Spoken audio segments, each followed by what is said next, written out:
নতুন বছরের প্রথম দিনে ফিলিস্তিনের অবরুদ্ধ গাজা ভূখণ্ডে ইসরায়েলি বর্বর হামলায় আরও 23 ফিলিস্তিনি নিহত হয়েছেন। নিহতের মধ্যে নারী ও শিশুও রয়েছেন। এদিকে 2023 সালের অক্টোবর থেকে শুরু হওয়া ইসরায়েলি আগ্রাসনে গাজা উপত্যকায় নিহতের মোট সংখ্যা 45,550 ছাড়িয়ে গেছে। চলমান বর্বর এই হামলায় আহত হয়েছেন আরও লক্ষাধিক ফিলিস্তিনি।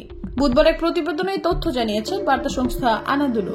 সংস্থাটি বলেছে 2025 সালের প্রথম দিনে গাজা উপত্যকায় ইসরায়েলি হামলায় বুধবার কমপক্ষে 23 ফিলিস্তিনি নিহত হয়েছেন বলে মেডিকেল সূত্রগুলোর বলাতে জানা গেছে।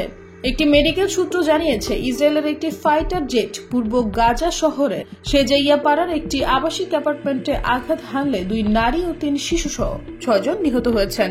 এছাড়া মধ্য গাজার বুরেজ শরণার্থী শিবিরের একটি বাড়িতে ইসরায়েল ড্রোন হামলা চালিয়েছে। মেডিকেল সূত্র অনুযায়ী এই হামলায় একজন নারী ও শিশু নিহত হয়েছেন এবং বেশ কয়েকজন আহত হয়েছেন।